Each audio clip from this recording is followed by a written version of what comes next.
The long winter is finally over in the Yukon, and that means one thing: the miners of Gold Rush are back. But this isn't just another season. Season 16 kicks off with more ambition, more drama, and higher stakes than ever before. The premiere episode, Records Will Be Broken, sets the tone for what promises to be a year of fierce competition and personal redemption as Parker Schnabel, Tony Beets, and Rick Ness each launch their campaigns to strike it rich or go broke trying. Parker Schnabel returns with a bold, almost ruthless determination. After years of pushing himself and his crew to the limit, he's setting his sights on his most ambitious goal yet: 10,000 ounces of gold in a single season. To achieve that, Parker knows he has to make aggressive moves, even if it means stepping on a few toes.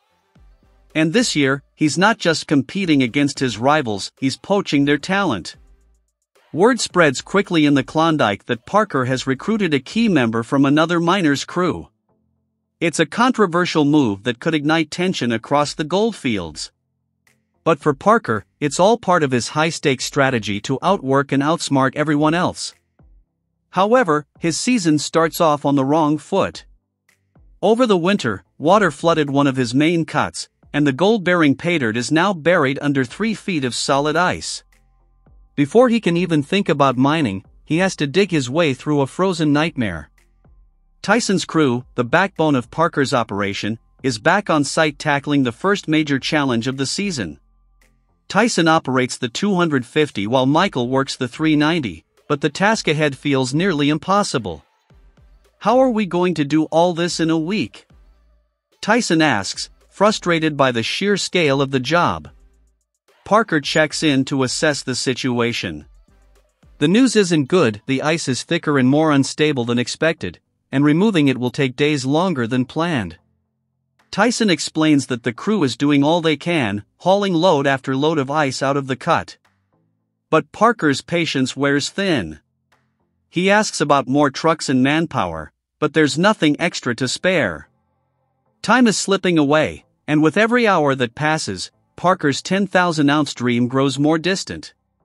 Tyson knows the pressure is on. If he can't clear the ice and fire up the wash plant soon, he'll have failed his first major task of the year. For Parker, there's no room for excuses. "We don't have time to waste money trucking ice," he admits, "but we don't have a choice." The sooner they get to pay dirt, the sooner they can start sluicing. And that will determine whether this season becomes a record-breaking success or a costly disaster. 10 miles south at Indian River, Tony Beets, the legendary king of the Klondike, is already 2 weeks ahead of the competition. While others are still thawing their ground, Tony and his crew are already mining. This year, Tony's operation starts strong with his sights set on the 13-acre early bird cut, a promising piece of ground that could yield a massive early payout.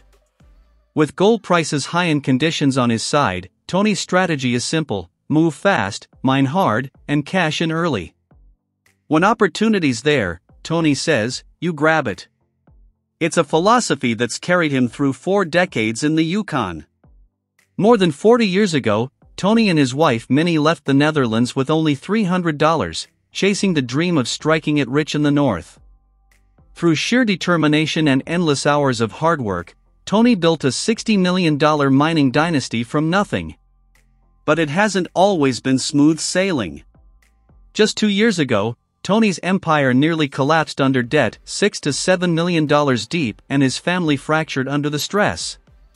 Disagreements over equipment and control caused serious tension. "He's running it into the ground," one family member said at the time. Despite the turmoil, Tony never quit. Instead, he rebuilt both his business and his family bonds. This season, his children, Mike, Monica, and Kevin, are more united than ever. Mike and Monica continue to run operations at his side, while Kevin has stepped out to lead his own independent mining venture, a sign that the Beets legacy is stronger than ever. By the end of last season, Tony and his crew had hauled in a staggering 5,700 ounces of gold worth $14.4 million, one of their best seasons in Gold Rush history. But Tony isn't celebrating. This isn't the time to sit back, he insists. It's the time to get your act together and make things happen. You owe that to the next generation. For Tony, gold has never just been about wealth, it's about building something that lasts. People can have money, people can have things, he says. But if you don't have your kids and grandkids, you don't have much at all. While Parker and Tony start the season strong, Rick Ness faces an uphill battle. After years of setbacks and financial struggles, Rick is desperate to find new ground and make a comeback. His crew's morale is shaky, his equipment is limited, and the clock is ticking. With most of the rich claims already staked, Rick's hunt for gold could make or break his season before it even begins. But if there's one thing fans know about Rick Ness, it's that he doesn't back down from a fight. This season also marks a defining chapter for Kevin Beets, who is stepping into his second year as a boss after running his own operation last season. Having learned firsthand how demanding it is to manage both crew and equipment, Kevin is returning more focused, more disciplined, and determined to prove he can carry the Beets legacy forward.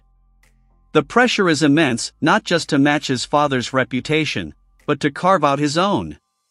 After facing breakdowns, setbacks, and leadership challenges in his rookie season, Kevin now knows what it takes to keep a mine running smoothly. With renewed confidence and hard-earned experience, he's expected to push harder than ever before, determined to show that he's not just Tony's son, he's a capable mining boss in his own right. Gold Rush, Season 16 opens with fire, frost, and fierce determination.